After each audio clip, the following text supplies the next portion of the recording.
तेज बारिश हो रही थी। बिजली की डरावनी कड़क सुनाई दे रही थी और जंगल की सड़कों पर काली रॉयल एनफील्ड की गड़गड़ाहट गूंज रही थी। डिटेक्टिव बीबी बारिश से भीगता हुआ तेजी से बाइक चला रहा था। उसके हाथ में एक पुराना नक्शा था और जेब में एक रहस्यमयी संदेश। पुराने हवाई अड्डे पर कुछ अजीब हो रहा है। एक भूला बिसरा जंगल, एरोप्लेन फिर से उड़ता देखा गया है और फिर जानवर गायब होने लगे हैं। डिटेक्टिव बीबी पुराने वीरान हवाई अड्डे पर पहुंचा। वहां एक टूटा फूटा जंग लगा एरोप्लेन पड़ा था, जो उड़ने की हालत में नहीं था, मगर जमीन पर उसके नीचे ताजा गीले निशान थे। तभी अचानक एक तेज चीख के साथ एक तोता उड़ता हुआ आया और बीबी के कंधे पर बैठ गया। तोते की आंखें लाल थीं और वह कांपती आवाज में बोला, डायन लौट आई है, एरोप्लेन से आई है। अब वह जंगल ट्रेन से सबको ले जाएगी। डिटेक्टिव बीबी ने आंखें तरेरीं।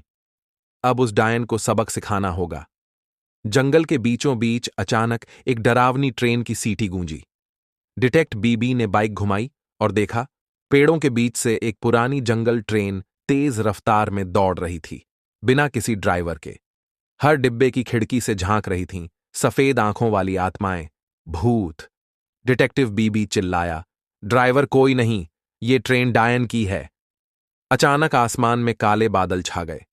तेज आंधी, बिजली की कड़क और झंझावात के बीच एक भयानक परछाई उड़ती हुई आई। डायन, लंबे बिखरे बाल, जलती हुई आंखें और हाथ में तांत्रिक यंत्र। वह चिल्लाई, मैं लौटी हूं, अब यह जंगल मेरा है।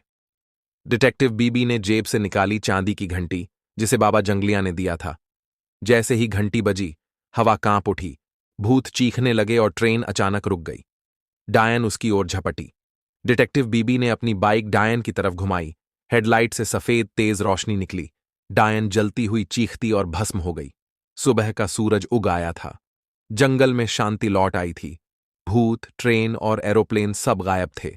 वहीं तोता मुस्कराकर बोला, तुमने फिर से जंगल को बचा लिया डिटेक्टिव बीबी।